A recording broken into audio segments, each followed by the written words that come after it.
여러분, 멕시코 하면 뭐가 떠오르시나요? 뭐 먹을 거라면 나초? 타코? 아니면 코코에 나왔던 죽은 자의 날? 축구 좋아하시는 분들이라면 치차리토? 에이, 그럴 리가요. 주정뱅이들이라면 가장 먼저 떠올랐을 그것. 원래 맛있지만 알고 마시면 더 맛있는 술의 세계. 오늘은 데킬라입니다.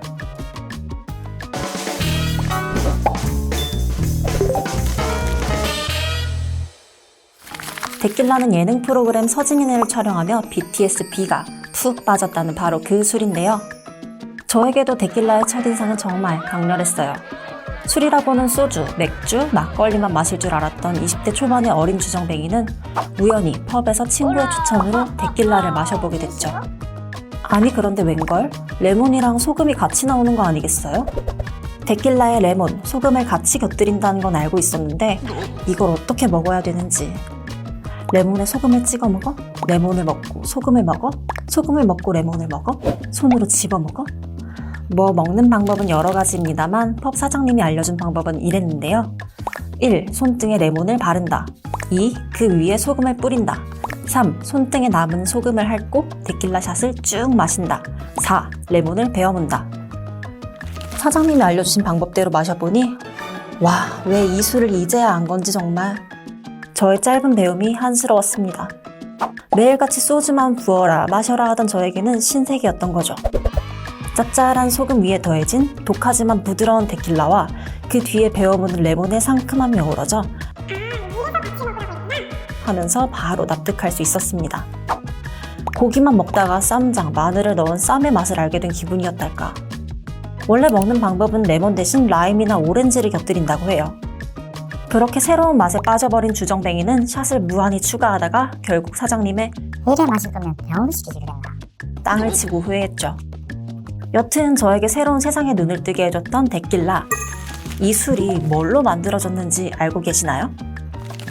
알로에 같기도 선인장 같기도 한 이 식물의 정체는 블루 아가베입니다.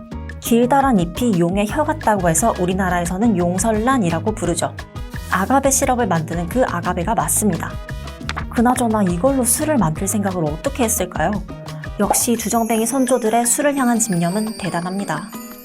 사실 이건 선인장처럼 생겼지만 선인장과는 거리가 멀고 아스파라거스에 좀 더 가깝다는데 정말 알다가도 모를 식물의 세계네요. 이 데킬라라는 이름은 멕시코의 할리스코주에 있는 데킬라라는 도시 이름에서 따왔는데요. 멕시코법에 의해서 같은 원료, 같은 방식으로 만들더라도 지정된 곳에서 생산된 것만이 데킬라라는 이름을 쓸 수 있다고 하죠. 프랑스의 꼬냑 지방에서 생산된 브랜디만을 꼬냑이라고 부르는 것처럼요. 그렇다면 이 데킬라 어떻게 탄생하게 되었을까요? 과거 멕시코를 침략한 자들이 있었으니 바로 스페인입니다. 스페인 정복자들은 자신들이 사랑하는 브랜디를 잔뜩 챙겨서 멕시코에 왔는데요. 암만 많이 챙겨온다 한들 부어라 마셔라 하다 보니 결국 브랜디가 동이 나고 말았죠. 브랜디가 때렸는데 인자 술은 마시겠다. 라는 건 어림없는 소리. 그런다고 술을 포기할 리가요. 브랜디를 대체할 방법을 모색하던 스페인 정복자들의 눈에 들어온 것이 있었으니 바로 풀케입니다. 이 풀케는 아즈텍 문명부터 이어지던 것으로 아즈텍 민족은 아가베를 사용해 만든 발효 음료인 이 풀케를 만들어서 신에게 바치는 제물로 사용했었죠. 술에 굶주리던 스페인 정복자들은 이 풀케를 증류해 더 독한 술을 만들어냈고 그렇게 탄생한 것이 바로 메즈칼입니다. 데킬라 얘기하다가 왜 메즈칼이냐고요? 아가베 중에서도 블루 아가베를 사용한 한 번이 아닌 두 번의 증류를 거친 지정된 곳에서 생산한 메즈칼이 바로 데킬라라고 해요. 까다롭죠? 여담이지만 이 메즈칼은 벌레가 들어있는 술로 유명하답니다. 메즈칼을 따르다가 잔에 벌레가 들어갔다면 럭키가이라고 하네요. 저는 포기할게요. 뭐 여튼 이 데킬라는 마시는 방법 또한 다양한데요. 앞서 말한 레몬과 소금을 곁들이는 방법도 있고 토마토 주스를 섞어 마시는 방법도 있다고 해요. 숙취에는 좋을지도? 하바네로의 나라답게 핫소스를 넣어서 마시기도 하고 칵테일로도 많이 즐긴다고 합니다. 술쟁이들이라면 익히 들어 알고 있을 마가리타가 바로 이 데킬라를 넣어 만든 칵테일이죠. 데킬라에 오렌지 주스와 석류 주스를 섞은 데킬라 선라이즈라는 칵테일도 있는데요. 사실 이 데킬라 선라이즈는 데킬라를 마시고 난 다음 날의 숙취를 뜻하는 말이라고도 해요. 네, 그러니 우리 데킬라를 마실 때는 섞어 먹지 말아요. 그나저나 이것저것 섞어 먹는 건 우리나라 주정뱅이들만 좋아하는 게 아닌가 봅니다. 술은 많을수록 또 다양할수록 좋다. 우리 술쟁이들의 모토답게 데킬라도 숙성 기간에 따라 다르게 분류하는데요.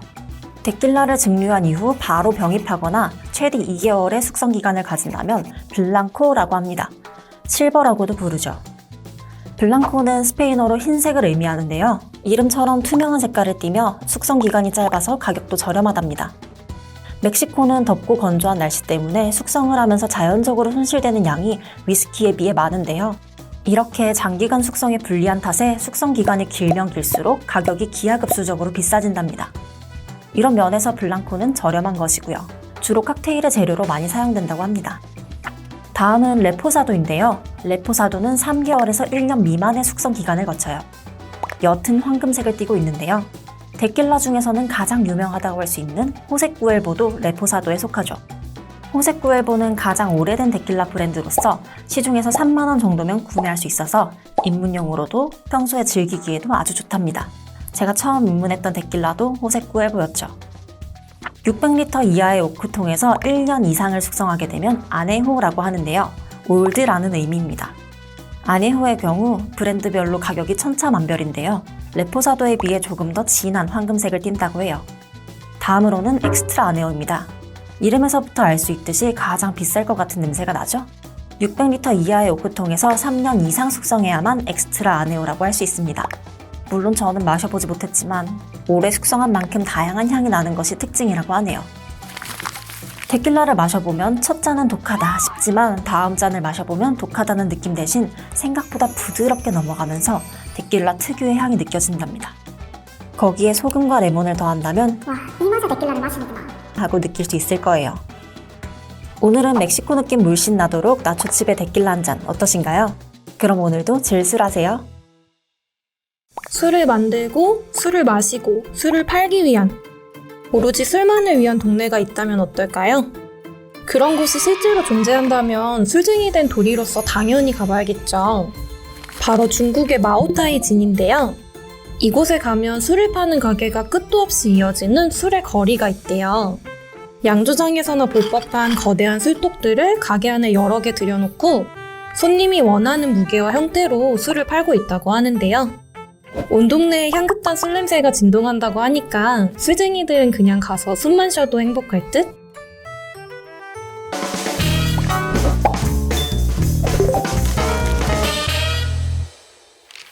이 천국의 이름은 바이주 거리예요.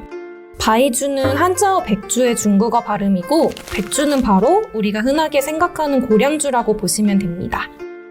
원래도 맛있지만 알고 마시면 더 맛있는 술의 세계. 오늘 소개할 술은 바로 고량주, 중국의 백주예요. 중국의 술 종류가 거의 5,000개 정도 되는 거 아세요?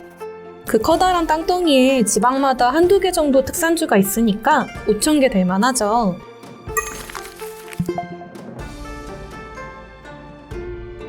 쌀이나 옥수수 같은 곡물을 증류해서 만든 술을 백주라고 분류해요. 이제 백주 중에서도 스스로 만든 술을 고량주라고 하고요. 근데 우리나라에서는 그냥 중국 백주를 구분 없이 다 고량주라고 부르고 있고요. 위스키나 데킬라, 럼주를 전부 양주라고 부르는 거랑 좀 비슷하죠. 참고로 저는 빼가리라고 부르는 거 되게 좋아하는데요. 뭔가 입에 착착 붙는달까? 백주 중에는 마오타이주라고 해서 중국에서 가장 유명하고 비싼 술이 하나 있거든요. 이게 너무 귀해서 뇌물의 대명사로 불리기도 하는데요. 이건 스스로 만든 고량주고 마오타이주, 스카치 위스키, 꼬냑과 함께 세계 3대 술로 꼽히고 있습니다.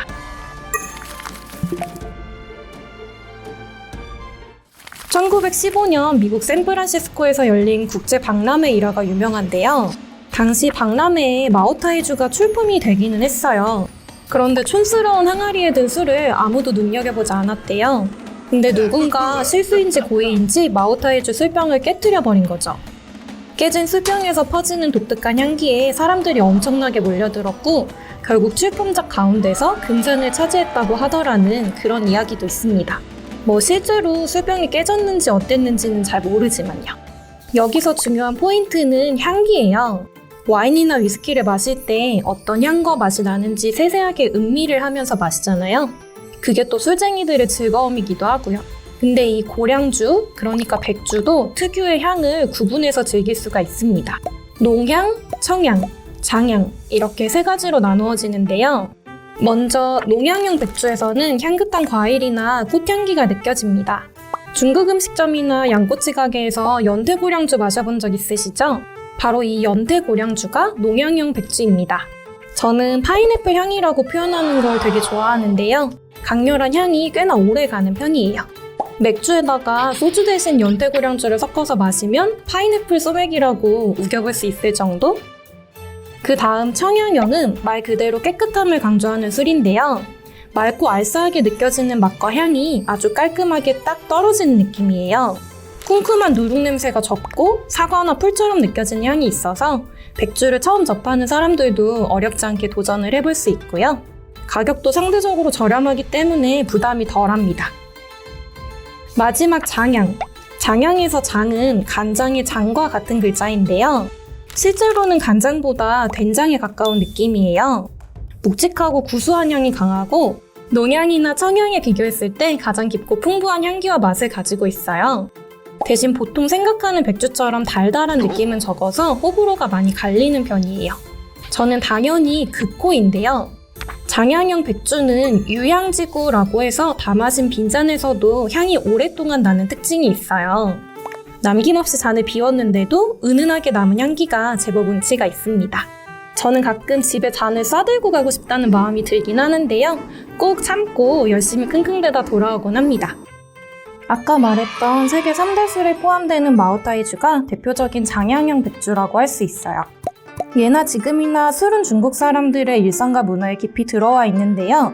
저는 중국의 유명한 문호 중 소동파가 했던 말을 아주 좋아합니다. 문장은 본디 하늘이 이룬 것이지만 술을 마심으로써 그것을 얻는다. 그리고 중국 시의 신선이라고 불리는 이태백도 무려 임금의 앞에서 술 한 말에 시 한 편. 이렇게 외쳤을 만큼 소문난 주당으로 유명하죠.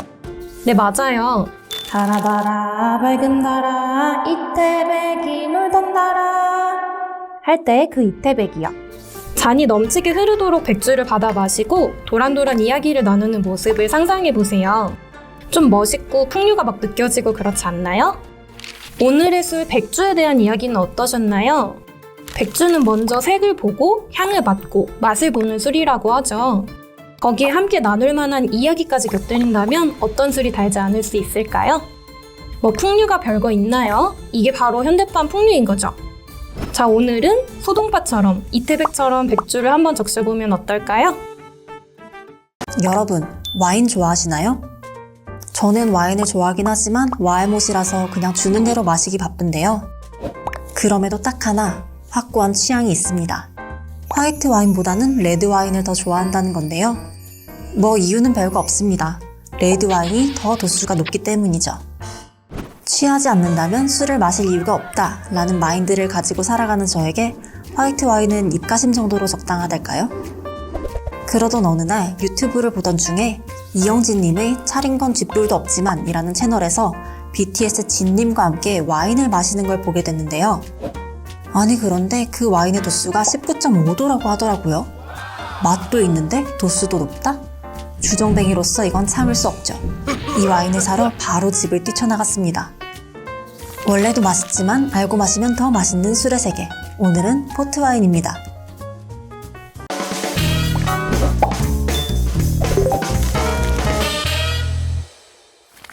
포트와인은 세계 2대 주정강화 와인 중 하나인데요. 여기서 주정강화란 발효 도중이나 발효가 끝난 후에 주정, 즉 에탄올을 첨가해 알코올 함량을 높이는 것을 의미합니다.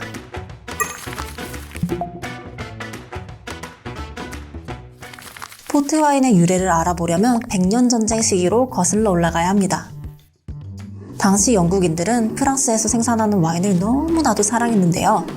하지만 100년 전쟁으로 프랑스는 영국으로의 와인 수출을 금지시킵니다. 더 이상 와인을 마실 수 없자 금단 증상에 빠지게 된 영국인들, 프랑스 와인을 마실 수 없다면 직접 만들어 마시기로 결심하죠. 그렇게 포도를 재배할 곳을 물색하는데요. 그러다 발견한 곳이 있으니 바로 포르투갈입니다. 포르투갈의 도르강 상류 지역은 넓은 대지와 일조량, 강수량이 포도 재배에 아주 적합해서 질 좋은 포도를 생산하기에 딱이었는데요. 런던과 가깝다는 지리적 이점까지 가지고 있어서 그야말로 영국인들에게는 와인의 노다지였던 셈이죠. 포트와인이라는 이름도 이 와인을 수출하던 항구의 이름인 오포르토에서 따온 거랍니다. 그렇게 와인에 목이 말라있던 영국 상인들의 주도로 포르투갈에서 멋진 포도를 재배해 와인으로 만들어서 영국으로 보내기 시작했습니다. 그렇게 기다리고 기다리던 와인을 드디어 영접하려는 순간, 아니 이게 웬걸? 와인이 전부 상해있던 겁니다. 알고 보니 배를 타고 오는 동안 와인이 전부 상해버린 거죠. 애써 담근 와인을 다 버리게 되다니 하늘이 무너지는 영국인들. 하지만 이렇게 포기한다면 진정한 주정뱅이가 아니죠. 냉장 운송은 꿈도 못 꾸던 당시 영국인들이 선택한 방법은 바로 와인의 독한 브랜디를 섞는 것이었습니다. 도수 높은 알코올이 와인이 상하지 않도록 방부제 역할을 하는 거죠. 포트와인의 특징은 아주 달고 또 와인답지 않게 독한 도수를 가졌다는 건데요. 보통의 와인 양조 과정과는 다르게 포트와인은 와인을 발효하는 중간에 브랜디를 첨가해 발효를 멈춥니다. 포도의 당분이 모두 발효가 되기 전에 브랜디를 부은 탓에 알코올로 바뀌지 못한 당이 남아서 달콤하고 도수 높은 와인이 완성되는 것이죠. 달콤한데 취하기까지. 이렇게 탄생한 안진뱅이 술이 바로 포트와인이랍니다.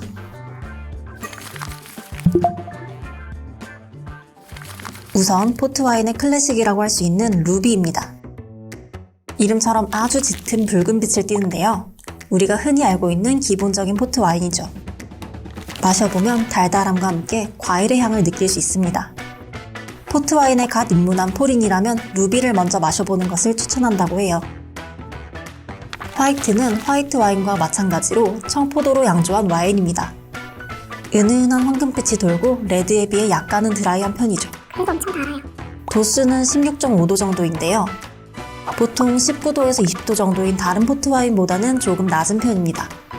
보통 포트와인은 상온에 두고 먹어도 되지만 화이트는 차갑게 마시는 것이 가장 맛있다고 해요. 토니는 양조 후 오크통에서 오랜 기간 숙성한 포트와인입니다. 많은 포트와인 애호가들이 찾는 와인인데요. 일반적으로 4에서 5년의 숙성 기간을 가지는데 10년, 20년, 30년, 40년 장기간 숙성을 한 경우에는 에이지드 토니로 구분한답니다. 오랜 숙성을 거치다 보면 과일향이 점점 캐러멜, 후추, 견과류 등의 복합적인 향으로 변한다고 하는데요. 최고급 토니포트는 100년 이상 숙성된 것도 있다고 하니 살면서 마셔볼 수나 있을까요? 빈티지는 이름에서부터 알 수 있듯이 품질 좋은 포도만을 사용해 양조한 고급 포트와인입니다. 유난히 포도 농사가 잘 되었다 하는 연도에 만들어진다고 하는데요. 2, 3년 정도 숙성한 후에 병입을 하고 그 해의 연도를 새겨 넣는답니다. 최고의 빈티지 와인으로 만들기 위해서는 병입 후 20년은 지나야 한다고 해요. 그중 고급 빈티지는 50년 이상 숙성해서 와인 수집가들이 아주 사랑한다고 합니다. 어떻게든 맛 좋은 와인을 마시고자 하는 영국인들의 집념 끝에 탄생한 포트와인. 달달한 맛에 끌려 홀짝홀짝 마시다가는 높은 도수에 호되게 당할지도 모른답니다. 그럼 오늘도 줄술하세요. 우리나라의 대표적인 술 하면 뭐가 떠오르세요? 당연히 소주겠죠. 초록병에 찰랑찰랑 든 소주를 잔에 팔부로 꼴꼴꼴꼴 따라서 단숨에 꿀꺽 삼키는 것이 우리 술쟁이들의 기본값이잖아요. 참이슬, 처음처럼, 진로, 한라산, 좋은데이, 잎새주 종류도 꽤나 많죠. 그래서 저는 지방 여행을 가서 낯선 소주가 보이면 놓치지 않고 꼭 마셔보는 걸 좋아합니다. 그럴 때마다 안술쟁이들은 저한테 묻죠. 소주 맛이 다 거기 아니야? 하지만 우리 같은 찐 술쟁이들은 술자리에서 이런 논쟁 한 번쯤 해보셨을 거예요. 소주계의 양대산맥, 참이슬파 대 처음처럼파, 과연 뭐가 더 맛있을까? 논쟁이 시작되면 저는 참이슬과 처음처럼을 하나씩 시킨 다음에 눈을 감고 마셔보라고 시킵니다. 항상 즐겨 마시는 소주라고 해도 정답을 맞추기가 쉽지는 않아요. 이렇게 한국인들의 사랑을 듬뿍 받는 소주, 소주가 너무너무 좋아서 온리 소주 외길 인생을 걷는 술쟁이들도 많이 있겠지만요. 오늘은 제가 스무스하게 다른 길로 안내를 한번 해보려고 합니다. 가끔 밥 말고 라면 먹고 싶을 때 있잖아요. 그런 느낌으로 따라와 주세요. 원래도 맛있지만 알고 마시면 더 맛있는 술의 세계. 오늘의 술은 쇼츠입니다.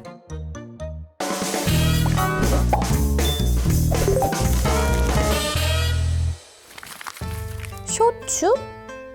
네. 방금 제가 소주를 잘못 말한 게 아니고요. 쇼츠가 맞습니다. 일본식 소주를 쇼츠라고 읽거든요. 평소 이자카야에서 사케는 많이 접해보셨죠? 쌀과 누룩을 발효시켜서 만든 일본 전통 청주를 우리나라에서는 보통 사케라고 부르고 있는데요. 원래 사케라는 단어는 특정한 종류의 술을 가리키는 말이 아니고 일본어로 그냥 술을 뜻하는 단어라고 해요. 그러니까 맥주도 사케, 청주도 사케, 소주도 사케, 전부 다 사케, 술의 종류인 거죠. 한국에서 흔하게 마시는 사케는 니혼슈라고 표현하는 것이 정확합니다.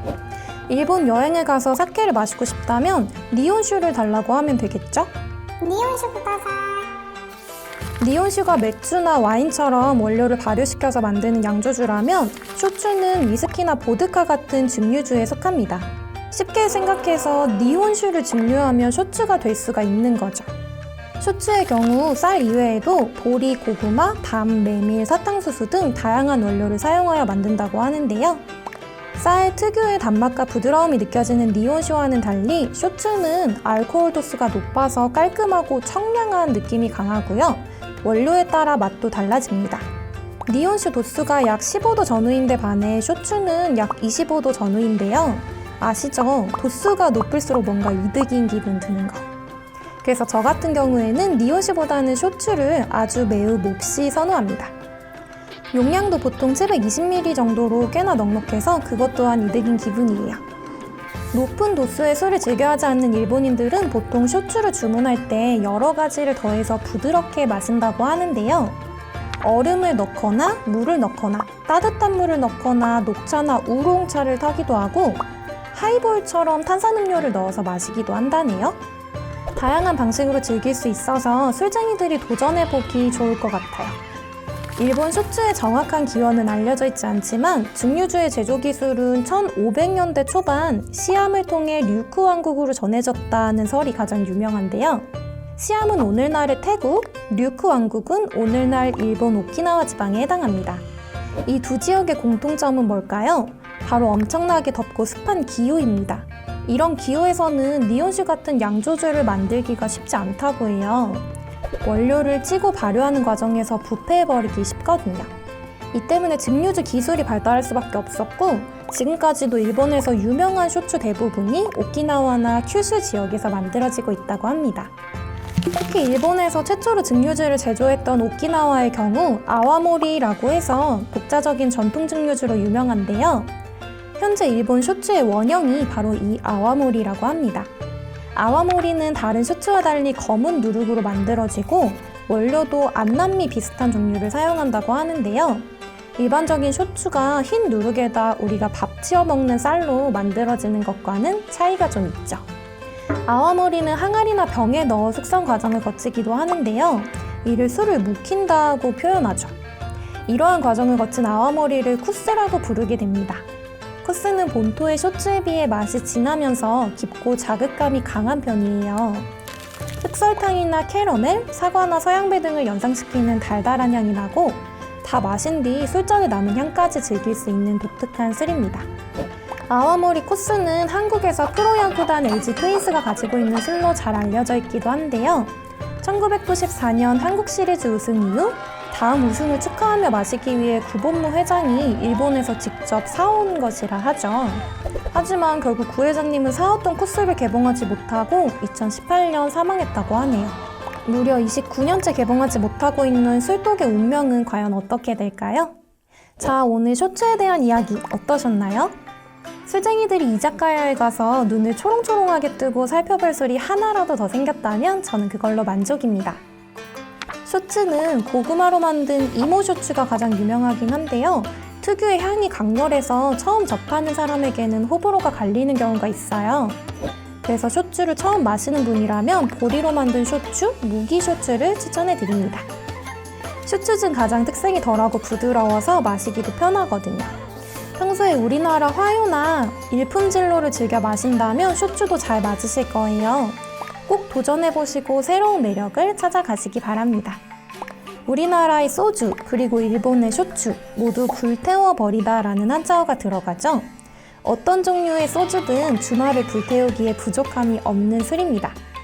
그럼 수쟁이들 이번 주말도 꼭 멋지게 불태워볼까요? 1990년대생인 저는 무한도전을 통해 알게 된 바로 그 술.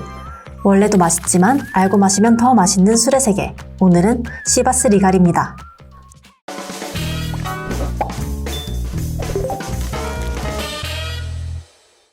시바스 리갈은 박정희 전 대통령이 즐겨 마셨다고 해서 대통령의 술이라는 별명으로도 유명한데요. 시바스 리갈은 시바스 브라더스사에서 1801년부터 생산한 아주 역사 깊은 블렌디드 스카치 위스키입니다. 잠깐, 알고 마시면 더 맛있는 술이라는 모토답게 블렌디드 스카치 위스키, 이 멋들어진 이름이 뭔지는 알고 가야겠죠? 위스키의 종류는 대략 이렇게 나뉩니다. 벌써 머리가 아프다고요? 생각보다 간단합니다. 자, 우선 싱글 몰트. 몰트 위스키는 메가를 가지고 만든 위스키입니다. 메가는 보리에 싹을 틔운 것을 말하는데요. 이걸로 맥주도 만들고, 보드카도 만들고, 위스키도 만들고, 아낌없이 주는 보리씨, 아이시대로. 그 다음 싱글 그레이는 메가가 아닌 다른 곡물로 만든 위스키를 말해요. 주로 밀, 호밀, 옥수수 등의 곡물을 사용한답니다. 블렌디드 몰트는 싱글 몰트 위스키를 섞은 건데요. 싱글 몰트가 하나의 단일한 증류소의 몰트를 이용해 만든 것이라면 블렌디드 몰트는 하나가 아닌 여러 증류소에서 만든 위스키를 섞어서 만드는 것이죠. 우리나라로 치면 대선주조, 하이트진로, 무학소주 등 여러 소주 회사의 소주를 섞은 거랄까? 그렇다면 블렌디드 그레이는 여러 증류소의 싱글 그레인 위스키를 섞은 것이겠죠. 블렌디드 위스키는 몰트와 그레인 위스키를 섞은 것을 말해요. 그렇다면 다시 시바스 리갈로 돌아와서 시바스 리갈은 스코틀랜드 해안 도시 에버딘에서 생겨난 브랜드인데요. 여러 나라에서 공수한 술을 판매하며 고급 식품점을 운영하던 시바스 형제가 직접 위스키를 블렌딩하여 판매하기 시작한 것이 시초입니다. 이렇게 설립된 시바스 브라더스는 1909년 미국 시장으로 진출할 계획을 세웁니다. 당시 미국 시장에서는 고급 술에 대한 수요가 높았거든요. 25년산 블렌디드 위스키에 제왕을 뜻하는 리갈을 붙여 시바스 리갈이라는 이름으로 미국에 선보였습니다. 그러나 출시한 지 얼마 되지 않아 주정뱅이들에게는 사형 선고와도 같은 소식이 들려옵니다. 1919년 미국에서 금주법이 연방의회를 통과해 술의 제조, 판매, 운송, 수출입을 금지하게 되죠. 금주법은 1933년까지 지속되었는데요. 금주법이 막을 내린 이후 시바스 리갈은 12년산을 다시 미국에 론칭하기 시작했고 큰 인기를 끌며 국제적으로 수출하게 됩니다. 블렌디드 위스키는 여러 위스키를 블렌딩해 만든다는 얘기를 했었죠.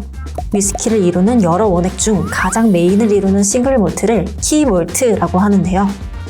시바스 리갈의 키 몰트는 스페이스 사이드에 위치한 스트라스 아일라 증류소에서 생산하는 스트라스 아일라로 1950년 이곳을 인수했습니다.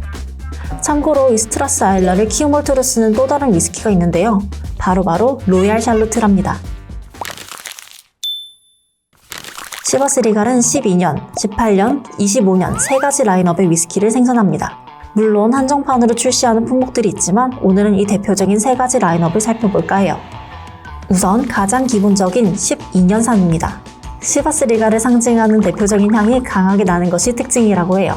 강한 과일 향과 그 사이 연한 캐러멜 향이 나는데 몰트를 건조시키는 과정에서 연료로 쓰이는 이탄 특유의 소독약 냄새가 나기도 해서 호불호가 갈린다고 해요. 하지만 온도락으로 즐긴다면 향이 중화되어서 부드럽게 즐길 수 있다고 합니다. 다음으로 18년산인데요. 12년산의 강한 향보다 조금 더 부드러운 위스키를 원하는 고객의 니즈를 충족시킨 제품입니다. 다크 초콜릿, 캐러멜, 견과류 등 다양한 향이 특징이라고 하죠. 1997년 시바스 리갈의 블렌딩 마스터가 탄생시킨 제품인데요. 여기서 잠깐, 블렌딩 마스터란? 블렌딩 마스터들은 여러 원액을 섞어 위스키를 만드는 사람들인데요. 최고로 손꼽히는 블렌딩 마스터들은 향과 맛에 예민하기 때문에 향과 맛이 강한 카레 같은 음식은 먹지도 않는다고 하니 어마어마한 장인 정신이죠. 탑급 블렌딩 마스터들은 위스키 회사의 회장에 버금가는 연봉을 받는다고 합니다. 마지막으로 25년산입니다. 시바스 브라더스가 미국 시장에 진출하고자 처음으로 소개했던 위스키의 리 에디션 제품인데요. 최고급 럭셔리 위스키임을 드러내며 극소량만 생산하기 때문에 면세점에서 구할 수 없는 경우도 있답니다. 살구와 복숭아 향이 나는 것이 특징이라고 하는데요. 이외에도 꿀, 바닐라, 각종 향신료 등 복합적인 향을 느낄 수 있다고 해요. 세 가지 라인업 중 가장 부드럽다고 합니다. 오래된 역사의 프리미엄 스카치 위스키 시바스 리갈. 소개드린 3가지 라인업 외에도 엑스트라, 미즈나라, 블렌디드 몰트 등 다양한 스페셜 에디션이 있으니 기회가 되면 모두 맛보고 싶네요. 시바스 리갈은 달콤한 맛이 특징이기 때문에 온더락으로 차갑게 마실 때 가장 즐기기 좋다고 해요. 그럼 오늘도 질술하세요. 여러분들은 몸보신을 할 때 주로 어떤 걸 드시나요? 저는 날씨가 슬슬 더워지기 시작하면 꼭 삼계탕을 먹으러 가는데요. 시골 할머니 집 같은 인테리어랑 뚝배기에 담긴 뜨끈한 국물, 그리고 인심 좋은 사장님이 한 잔씩 내주시는 인삼주가 그렇게 좋더라고요.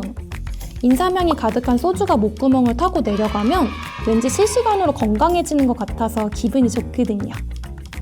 인삼뿐만 아니라 생강이나 매실을 술에 담가 요리용으로 사용하기도 하고 귀한 약재나 버섯, 나무열매, 꽃이나 풀까지 우리나라는 예로부터 아주 다양한 것들을 당금주로 만들어왔죠. 그런데 서양에도 이런 당금주 문화가 있다는 거 혹시 알고 계셨나요? 알고 마시면 더 맛있는 술의 세계. 오늘의 술은 바로 서양식 당금주라고 부를 수 있는 진입니다.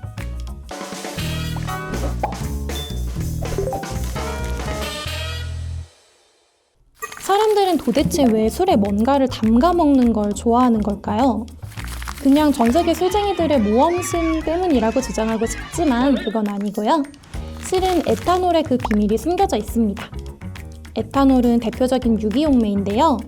유기용매는 유기물을 잘 녹인다는 뜻이에요. 쉽게 말해서 식물이나 동물 같은 생물의 세포벽이 에탄올에 잘 녹는다는 말이죠. 레몬을 물에 넣었을 때보다 술에 넣었을 때 향과 맛이 더 잘 느껴지잖아요. 그게 기분 탓이 아니라 다 과학적인 이유가 있는 것이죠. 그래서 동서고금을 막론하고 귀한 재료를 얻으면 술에 담가서 좋은 성분을 최대한 많이 뽑아내 약주로 쓰는 경우가 많았습니다.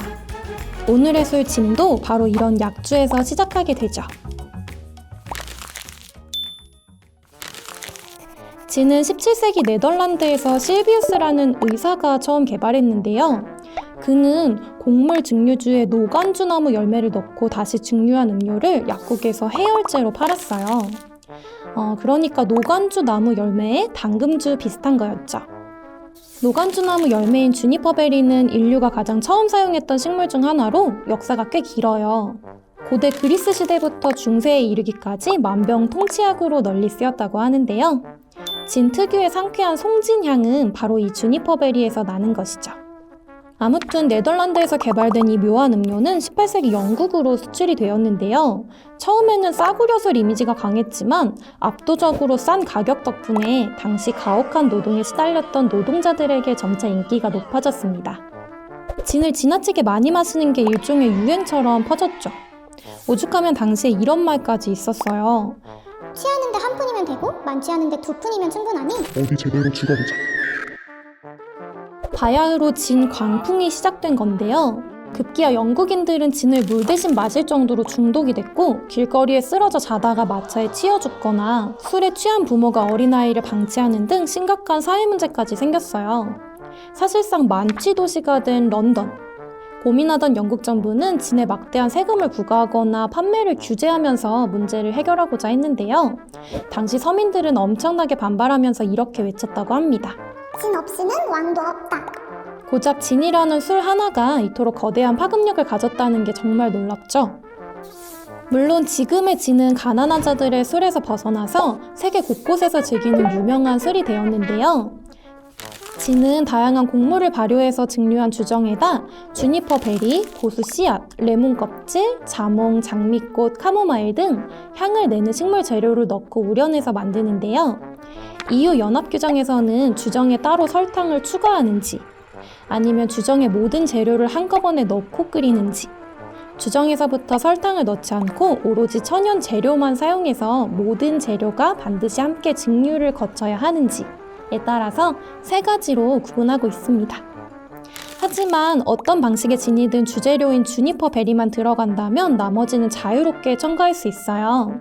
그래서 제조사마다 다채로운 풍미를 가진다는 것이 특징입니다.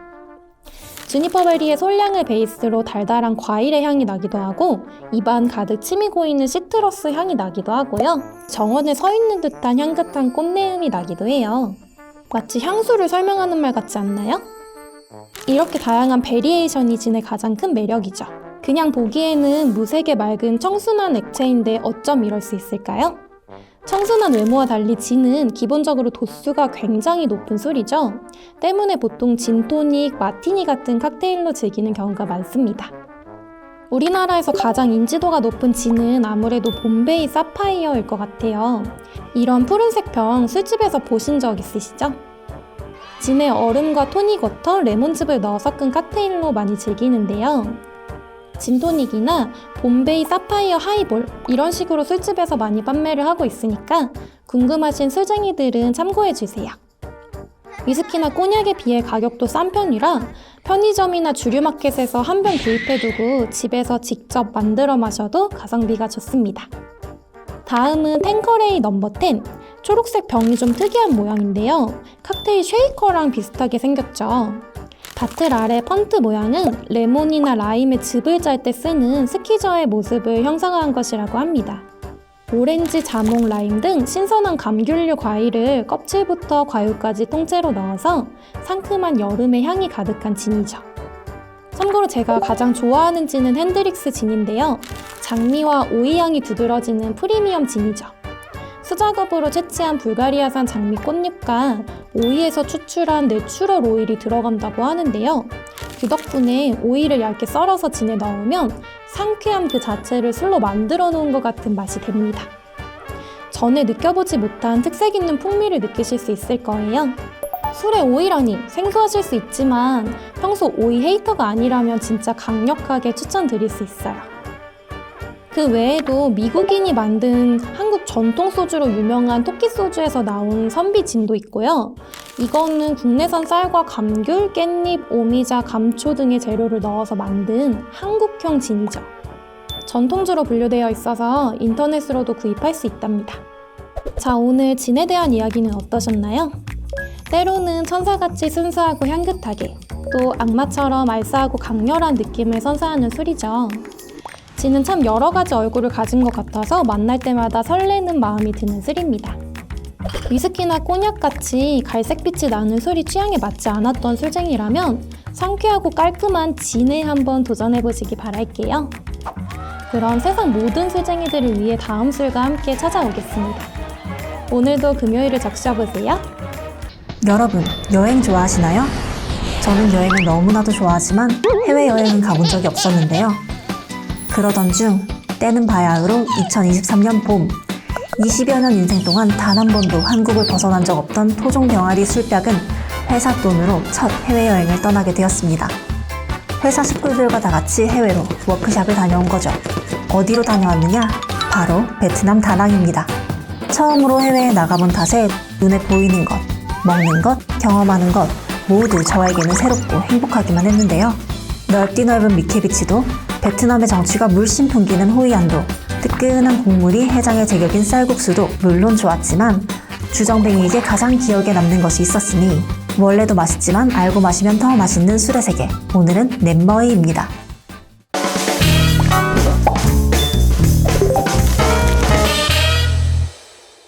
넷머이, 베트남에 다녀오신 분들이라면 익숙할 수 있지만 많은 분들에게 낯선 이름일 텐데요.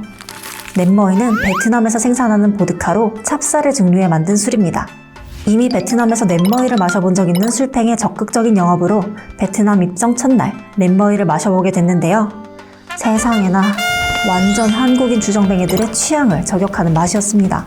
보통 술이라고 하면 특유의 알코올 냄새가 나거나 농양형 백주처럼 과일 냄새 혹은 스위트 와인처럼 달큰한 냄새가 나는 게 특징인데요. 넷머이에서는 아주 익숙하지만 술에서는 처음 맡아본 향이 나는 겁니다. 바로 누룽지 사탕.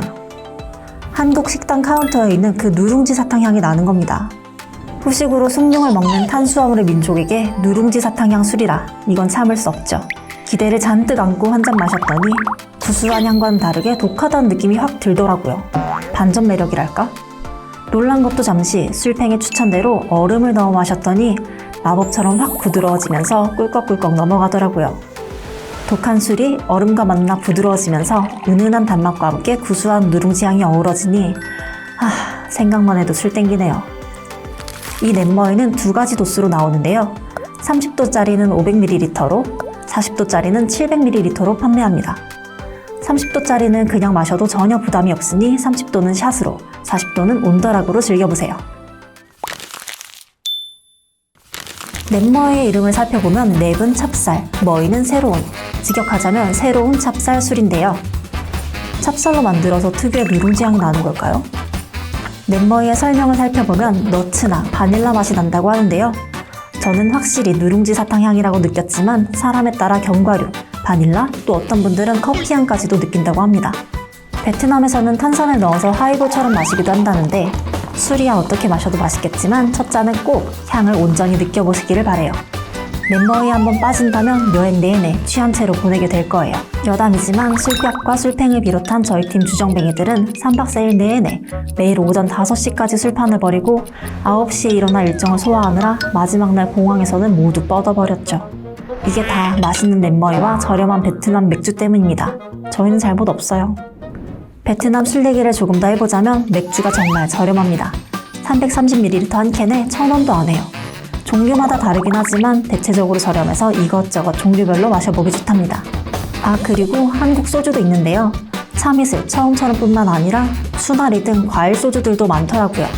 베트남에서 한국 소주가 인기라던데 정말인가 봅니다. 그치만 한국 마트에서 사는 것보다 비싸더라고요. 한 병에 3,000원 정도? 넷머이는 베트남 현지 마트에서 3-4,000원에 구매할 수 있지만 한국에서는 구하기도 어려운 데다 훨씬 비싸다고 하니 베트남에 다녀오실 분들은 꼭꼭 캐리어에 쟁여오세요. 아, 규정상 2병만 가지고 오실 수 있으니까 나머지는 뱃속에 잘 넣으시는 걸로?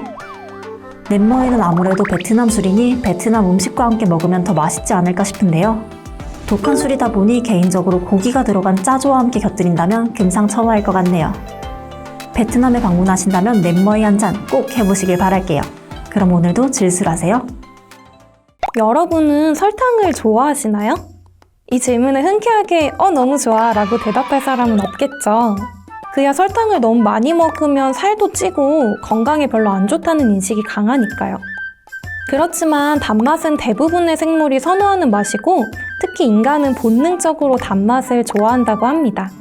그래서 달다는 말은 전 세계 문화권을 통틀어서 긍정적인 의미를 담고 있는데요. 갈증을 해소하려고 마신 물이 너무나 시원할 때 물이 참 달다. 혹은 누군가 나에게 다정할 때 스윗한 사람이다 라고 말하기도 하잖아요. 이런 단맛의 대명사인 설탕의 원료는 사탕수수인데요. 오늘은 바로 이 설탕과 사탕수수와 아주 연관이 깊은 술을 하나 소개해보려고 합니다. 원래도 맛있지만 알고 마시면 더 맛있는 술의 세계. 오늘의 술은 럼입니다.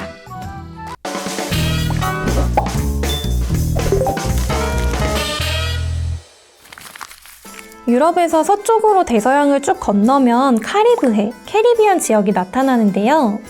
따사로운 햇살 아래 에메랄드색 바다를 만나볼 수 있는 지역이죠. 캐리비안은 콜럼버스가 발견한 첫 번째 신대륙이고 유럽과 아메리카를 이어주는 해상 교통의 요충지인데요. 이 때문에 16세기 중반 유럽 열강들은 이곳을 차지하려고 치열한 쟁탈전을 벌이기도 합니다. 동시에 이곳에서 옮겨지는 보물을 노리는 해적들의 주요 활동 무대가 되기도 했죠. 바야흐로 대항해 시대가 열린 것입니다. 여러 나라의 군대와 해적들의 배가 대륙과 대륙을 오가기 시작하는데요. 그러나 이 시기는 아직 증기기관이 발명되기 전이었죠. 그들은 엔진도 없이 오직 돛과 노의 힘만으로 움직이는 범선을 타고 끝도 보이지 않는 망망대해를 항해해야 했습니다. 몇 개월 동안 바다 위에서 지내며 가장 중요한 것은 무엇이었을까요? 바로 물입니다. 사람들은 항해 시작 전에 육지에서 물을 가득 싣고 출발했지만 나무통에 담긴 탓인지 오래가지 않아 상해버리고 말았죠. 물 대신에 맥주나 와인을 가져가도 결과는 비슷했어요. 발효해서 만든 양조주이기 때문에 보관 기간도 짧았고 온도가 맞지 않으면 금세 부패하고 말았죠. 알코올 도수가 높은 음료가 필요했지만 그렇다고 브랜디를 가져가? 이건 너무 비싸죠. 그래서 그들이 선택하게 된 음료가 바로 오늘의 술 럼인데요. 럼은 어쩌다가 수많은 술들 중 경쟁을 뚫고 뱃사람들의 픽을 받게 되었을까요? 비밀은 바로 사탕수수에 있습니다. 사탕수수 재배를 위해서는 비옥한 땅, 충분한 수분, 일조량이 필요한데요. 캐리비안 해역이나 중남미는 이 세 가지 조건을 완벽하게 충족하는 곳이었어요. 그래서 해당 지역의 농장에서 대규모로 사탕수수를 재배했고 이것을 설탕으로 만들어 파는 공장까지 세워지게 됩니다. 사탕수수를 끓여서 즙을 내고 설탕 결정을 얻고 나면 끈적끈적하고 짙은 검은 빛을 띠는 부산물이 남는데요. 이것을 당밀이라고 부릅니다. 럼은 바로 이 당밀을 발효하고 증류해서 만든 술이에요. 요컨대 원래라면 버려질 설탕 공장의 폐기물을 가지고서 고도수의 알코올을 만들 수 있게 된 거죠. 당연히 가격은 엄청나게 저렴했겠죠? 때문에 당시 뱃사람들은 럼이나 럼을 탄 물을 식수 대용으로 마시기 시작했어요.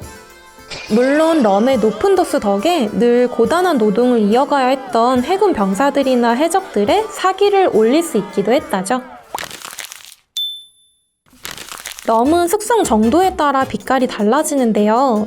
당밀에서 발효한 뒤 증류하면 처음엔 보드카처럼 투명한 색을 띠고 오크통에서 숙성을 거치면서 갈색빛을 띠게 되죠. 오크통 숙성 기간을 길게 가지면 아주 진한 갈색을 띠게 되고요.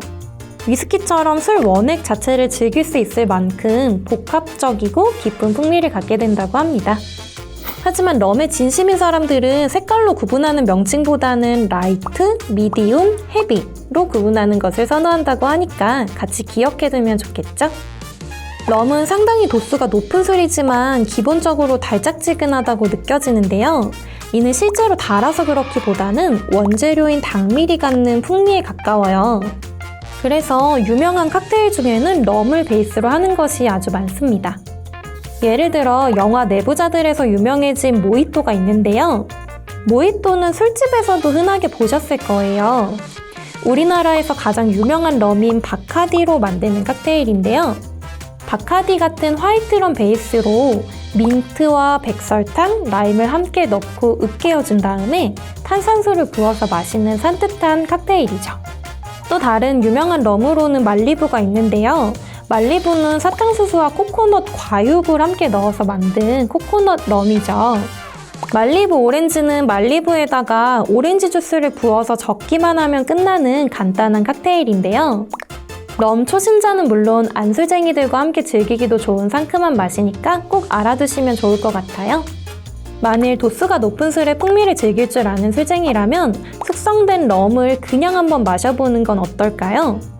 여기에는 플랜테이션 파인애플 럼을 추천드립니다. 프리미엄 럼으로 만들기 위해서 당밀과 함께 사탕수수 즙 자체를 사용했고요. 꼬냑을 만들었던 통에서 숙성한 럼이에요. 실제로 파인애플이 들어가서 파인애플 맛이 난다고 하네요. 이런 다크럼은 니트로 즐겨도 정말 좋은데요. 니트는 상온에 있던 술에 아무것도 섞지 않고 그대로 마시는 방법을 뜻합니다.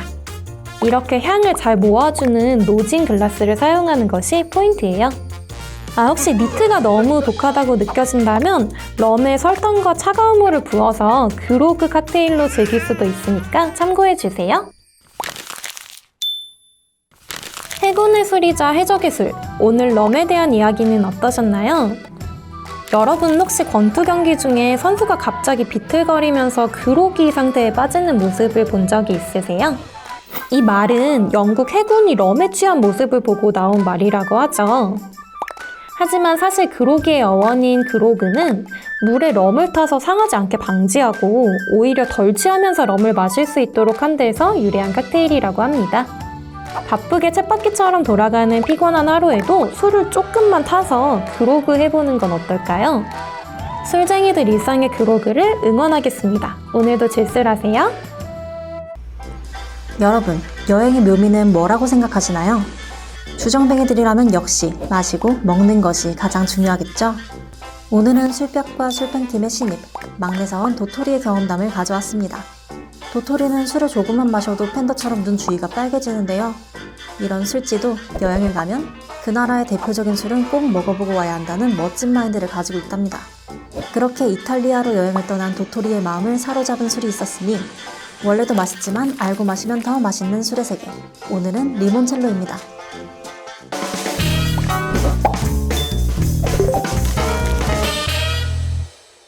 마트의 주류 코너나 전문적으로 주류만 취급하는 가게에 들어가 보면 유독 눈에 띄는 술이 있는데요.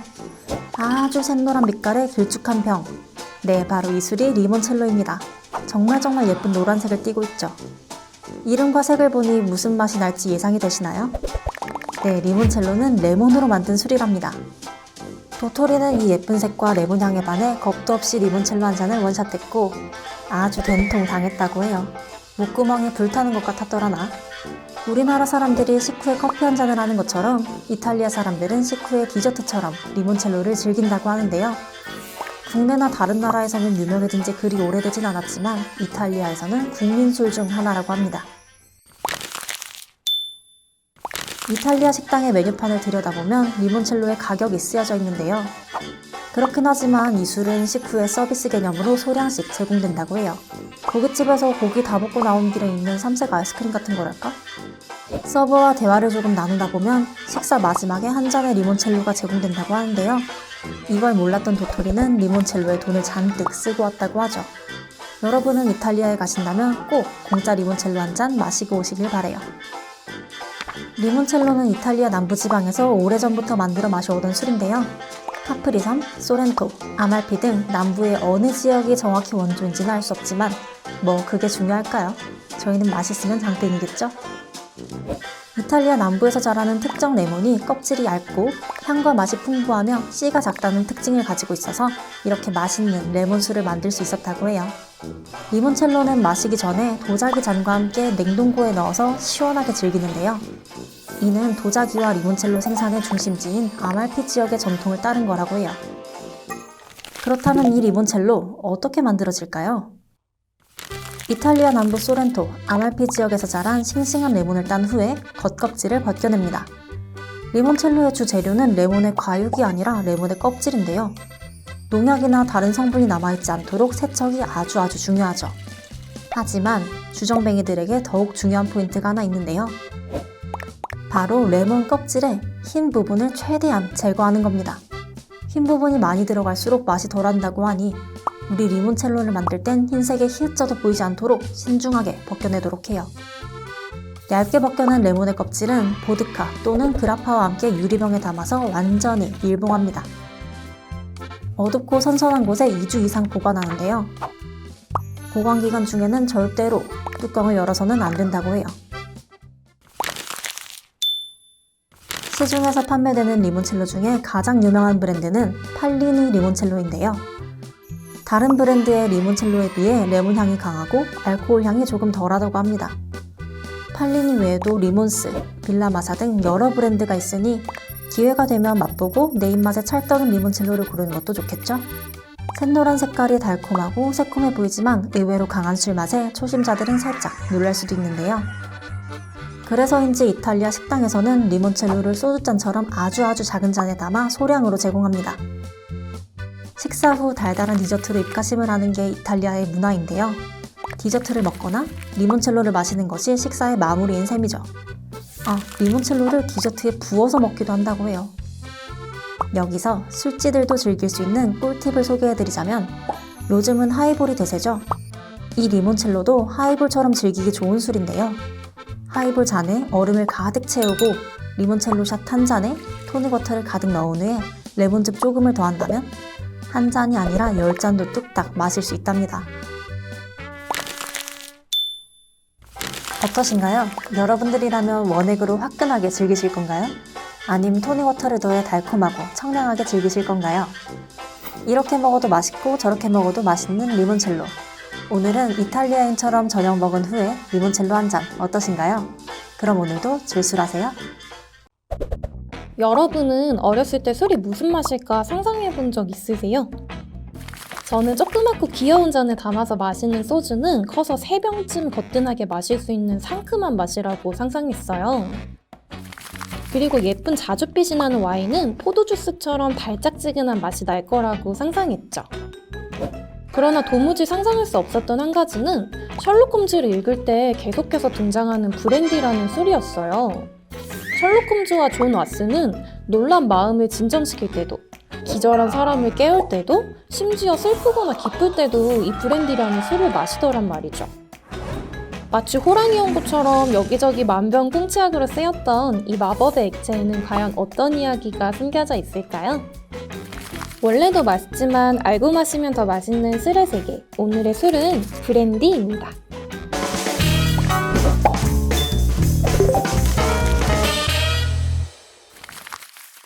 브랜디는 그동안 주정뱅이 주류사전에서 가장 많이 등장했던 술이기도 한데요. 포트와인 편에서 와인이 상하는 것을 막으려고 넣었던 술이 브랜디였고, 브랜디가 너무 비싸서 대체제로 등장했던 술이 진과 럼이었죠. 브랜디의 어원은 네덜란드어 브란데베인에서 유래하는데요. 불에 태운 와인이라는 뜻입니다. 소주나 쇼츠에 불 태워버리다 라는 의미의 소라는 한자가 들어갔던 거 기억하시나요? 비슷한 맥락이에요. 브랜디는 쉽게 말해서 포도주를 끓인 술입니다. 포도주를 증류한 뒤에 오크통에서 숙성을 거친 술을 브랜디라고 부르죠. 근데 이 사람들 귀한 와인을 대체 왜 끓여본 걸까요? 15세기 해상 무역을 주도하던 네덜란드는 범선에 와인을 가득 싣고 유럽 여러 나라에 수출하는 일이 많았는데요. 당시에는 세금을 와인의 총량에 대해서 부과했다고 해요. 그래서 와인을 졸여서 일단은 부피를 줄였다가 판매할 때는 물을 섞는 식으로 꼼수를 썼다고 하는데요. 바로 여기에서 브랜디가 시작되었다고 합니다. 포도주 외에도 사과, 복숭아, 체리, 살구, 자두 등 과실주를 증류한 것은 모두 브랜디라고 부를 수 있는데요. 일반적으로 그냥 브랜디라고 하면 와인을 증류한 브랜디로 받아들여지고요. 다른 과일이 쓰였다면 브랜디 앞에 사과 브랜디, 체리 브랜디 이렇게 과일의 이름을 붙여서 구분한다고 하네요. 사실 브랜디라고 하면 생소하게 느껴질 수 있지만 술쟁이라면 꼬냑은 들어본 적 있으실 텐데요. 프랑스의 도시 꼬냑에서 생산되는 브랜디만을 꼬냑이라고 부르는 거예요. 비슷한 예로 꼬냑 다음으로 유명한 브랜디인 아르마냑도 꼬냑 바로 근처의 도시인 아르마냑에서 만들어지기에 아르마냑이라고 이름이 붙은 거죠. 그러니까 브랜디가 꼬냑과 아르마냑을 포함하는 더 넓은 개념입니다. 사실 보드카나 위스키는 국내에도 꽤 많이 알려져 있고 구하기도 어렵지 않은 편인데요. 브랜디는 유독 인지도가 조금 떨어지는 느낌이 있죠. 하지만 평소 위스키를 즐기는 술쟁이라면 브랜디를 마셔보는 것도 나쁘지 않은 선택이 될 것 같아요. 곡물을 증류하는 위스키와는 달리 브랜디는 과실을 증류하기 때문에 꽤나 색다른 풍미를 느낄 수 있거든요. 달짝지근한 과일향과 맛 덕분에 오히려 위스키보다 부드럽게 느껴지는 면도 있죠. 브랜디를 즐기는 방법은 다양한데요. 먼저 이런 모양의 스니프터 글라스를 사용해서 니트로 마시는 것이 가장 일반적입니다. 와인잔처럼 둥글고 넓은 잔이 브랜디의 향을 잘 느낄 수 있도록 도와주거든요. 또 차가운 상태로 마시기보다 온도가 살짝 높은 상태에서 마시는 것이 좋은데요. 고도수 증류주 특유의 강렬한 향이 사라지고 포도향이 살아나서 맛이 더 좋다고 느껴지더라고요. 그래서 브랜디 잔의 목은 굉장히 짧거나 거의 없는 경우가 많고요. 이렇게 잔 아랫부분을 손바닥으로 감싸듯이 잡아서 체온으로 내용물을 살짝 데우는 느낌으로 마시면 좋습니다. 하지만 언제나 그렇듯 술은 꼭 정해진 방법으로만 마실 필요는 없죠. 샴페인 같은 스파클링 와인에 꼬냑을 적당히 섞어서 즐기기도 하고요. 달지 않은 탄산수나 홍차나 커피에 살짝 타서 마시기도 한다는데요.